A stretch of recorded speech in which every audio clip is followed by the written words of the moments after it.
AITA for blocking my childhood best friend after she tried to make me pay for the catering at her son's first birthday. She just took my card without my permission. I, 28, female, have known Anna, 28, female, for as long as I can remember. We grew up on the same street, went to the same schools, sat next to each other in every class we could manage, and spent summers riding our bikes and staying up way too late talking about our dreams for the future. We have been through absolutely everything together, first crushes, first heartbreaks, the awkward transition into adulthood. She is more than just my best friend, she has been like a sister to me for as long as I can remember. Naturally, when she got pregnant, I was over the moon for her. I helped her plan her baby shower, went shopping with her for nursery furniture, even sat with her through some of those endless doctor's appointments when her boyfriend was working and she did not want to go alone. I did not hesitate for a second to be as involved as I could be, and honestly, I was genuinely happy to do it. I love her and I wanted to support her, especially in such a huge new chapter of her life. Things stayed pretty good for the first year of her son's life.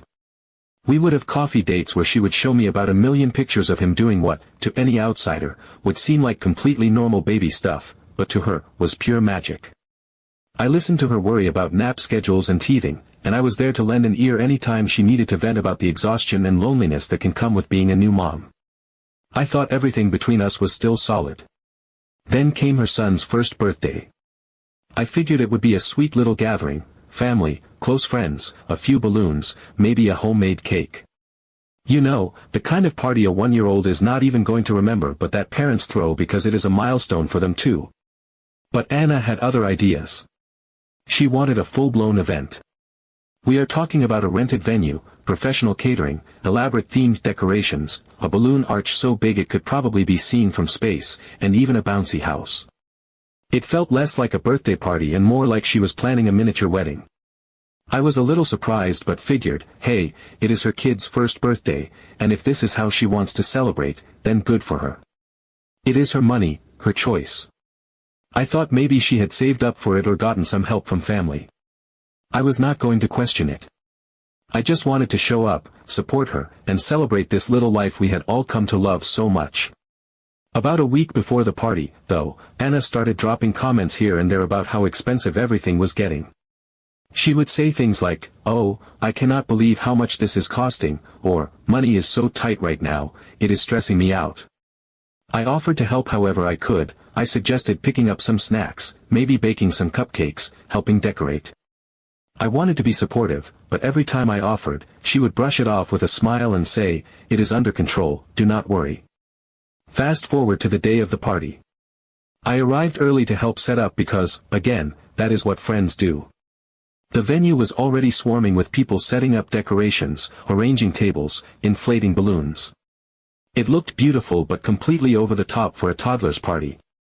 I found Anna frantically trying to tape up some giant banner and jumped in to help her. While we were working, she casually dropped a bombshell without even looking at me. She said, "Oh, by the way, I put the catering on your card." I froze mid-taping. I said, "What do you mean you put it on my card?" My voice was way calmer than I felt because inside, I was immediately panicking. She just waved her hand dismissively and said, "Yeah, you know I have been struggling. I figured you would not mind covering it, and I will pay you back later." I could not believe what I was hearing. She never once asked me if I would be willing to pay for anything, let alone something as huge as catering. I had no idea how much it even cost. My heart started pounding because I do not have the kind of money lying around to casually pay for someone else's catering bill. I asked her, trying to keep my voice steady, how much was it? She shrugged, like it was nothing, and said, "Only about $500. It is not a big deal. Only $500. $500 that I never agreed to spend, on food I had no say in ordering, for a party that, while I was happy to attend, was not my responsibility to fund. I took a deep breath and said as firmly but kindly as I could, "Anna, I never agreed to this. I cannot pay $500 for your party." Her face dropped immediately. She looked genuinely hurt and said, "I thought you would want to help. You know how hard things have been for me. This is my son's first birthday. It is a huge deal." I said, "I understand that, but you cannot just assume someone is going to pay for something without asking them. That is not fair." I do not have $500 to just throw around. She got defensive and started raising her voice, saying that I was being selfish and that a real friend would step up and help without making her feel bad about it. Some of her other friends were standing nearby setting up decorations, and they all went awkwardly silent, pretending not to hear but very obviously listening to every word. I tried to explain again that I was happy to help in ways I could actually afford, but that this was way over the line. Anna kept pushing, saying, "It is just money, you will get it back, I promise," but I could tell by the way she was acting that the chances of me ever seeing that money again were slim to none. At that point, I just could not take it anymore. I told her I was leaving, packed up the little gift I had brought for her son, and walked out. I felt embarrassed, hurt, and frankly, furious. I spent the rest of the day feeling guilty and second-guessing myself. Later that night, my phone started blowing up. Anna sent me dozens of texts, long paragraphs about how I had ruined her son's birthday, how I did not understand what it is like to struggle financially, how I had abandoned her when she needed me most. I tried to respond calmly at first, explaining again that she had crossed a boundary, but she just kept piling on the guilt. After a while, I realized that no matter what I said, she was not going to see my side. She had already made me out to be the villain in her mind. So I blocked her. I could not deal with the endless guilt trips and emotional manipulation anymore. Since then, a few of our mutual friends have reached out. Some of them said they understood why I was upset but thought I should have just paid it to keep the peace. Others said that if I was really her best friend, would have helped her out without making a scene. One even said, "It is just money, you could have figured it out later." But the thing is, it is not just money. It is about trust. It is about respect. You do not make financial decisions for other people without their consent, and you definitely do not ambush them with a huge bill at the last second and expect them to just go along with it. I feel terrible that things ended the way they did. I hate that our friendship of decades is probably over because of this. But at the same time, I feel like I had no choice. If she thought it was okay to do this once, what would stop her from doing it again? So, I have to ask, am I the asshole for blocking her and walking away from the friendship? Or did I overreact? I honestly do not know anymore. Update 1. About a month after the party fiasco, when the sting of the whole situation had dulled just enough for me to think clearly, I unblocked Anna. I did it quietly, without telling anyone, mostly because a small part of me still missed her. After everything we had been through, it felt impossible to just erase her from my life entirely.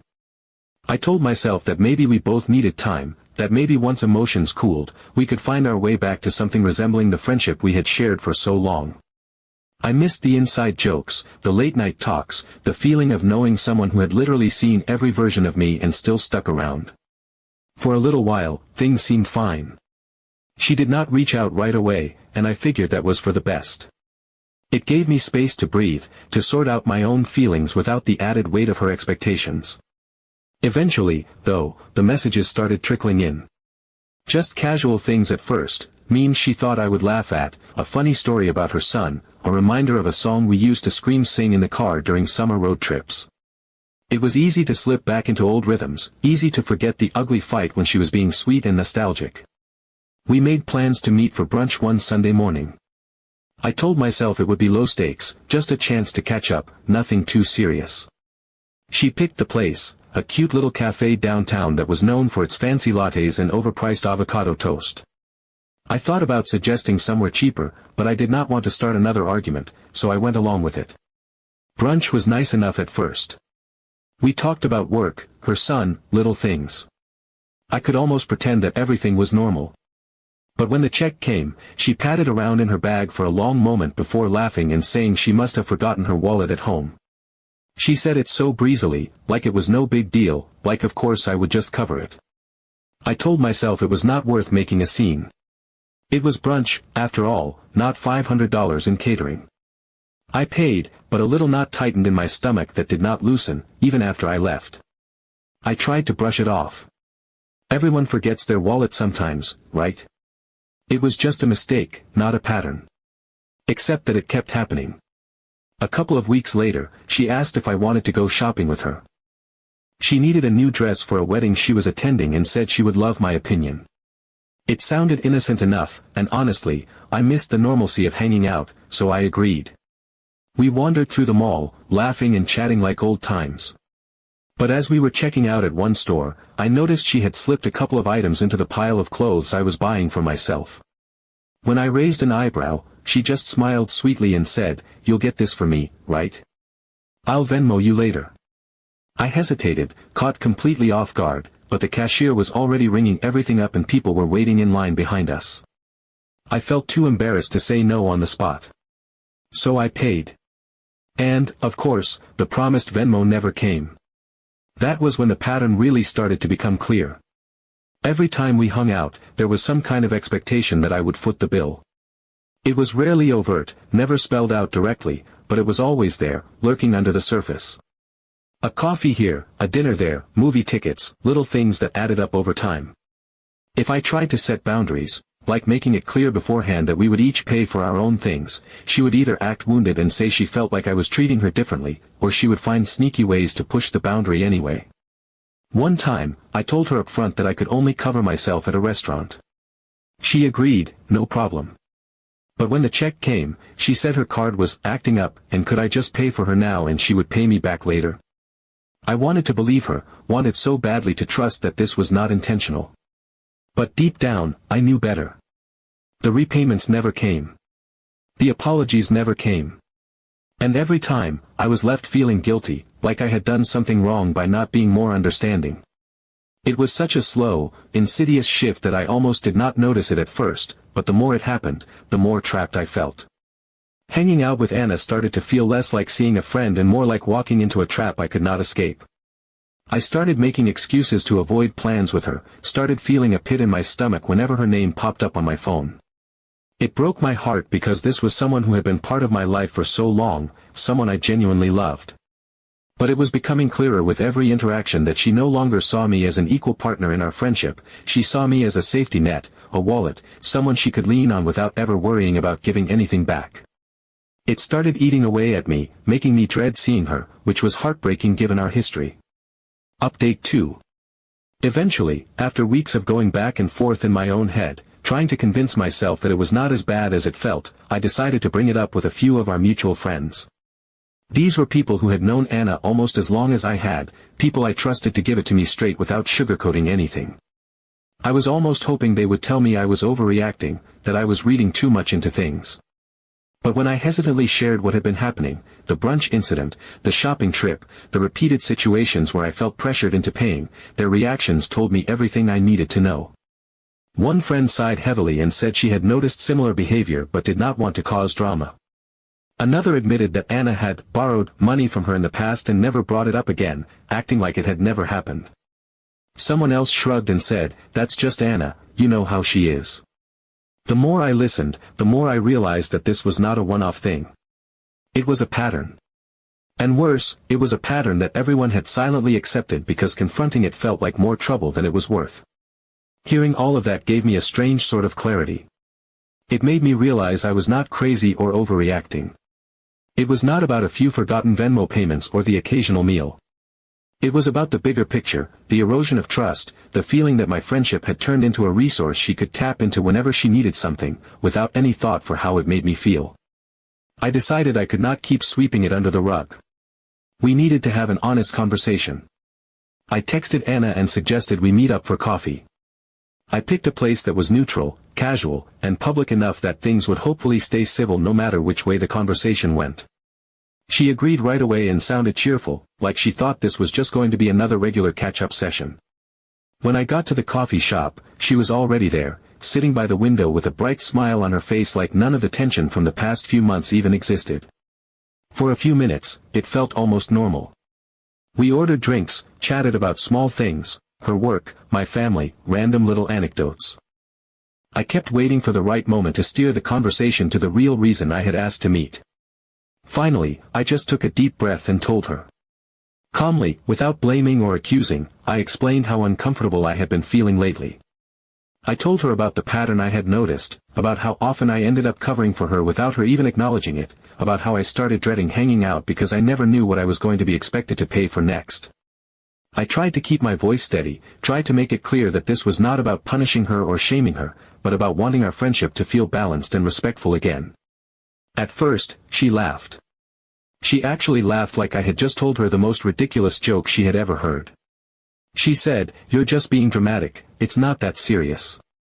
She waved her hand dismissively and took a sip of her coffee, clearly expecting me to drop it and move on. But I did not. I stayed steady. I told her it was serious to me, that it had been weighing on me for a long time, and I needed her to understand that. When she realized I was not going to let it slide, her whole demeanor shifted. The cheerfulness dropped away like a mask being ripped off. Her voice turned sharp, her face closed off. She accused me of keeping score, of turning our friendship into a transaction, of caring more about money than about her. She said that friends were supposed to help each other without expecting anything in return, that if our roles were reversed, she would have helped me without thinking twice. I told her it was not about the money. It was about respect. It was about trust.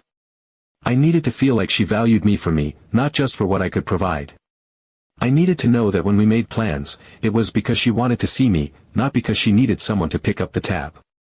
I barely got halfway through explaining how much it hurt to feel used by someone I had loved like a sister when she rolled her eyes dramatically, grabbed her bag, and stood up. She said she did not have time for this kind of negativity. She said she was too busy, too stressed, and too tired to deal with someone trying to tear her down when she was already struggling.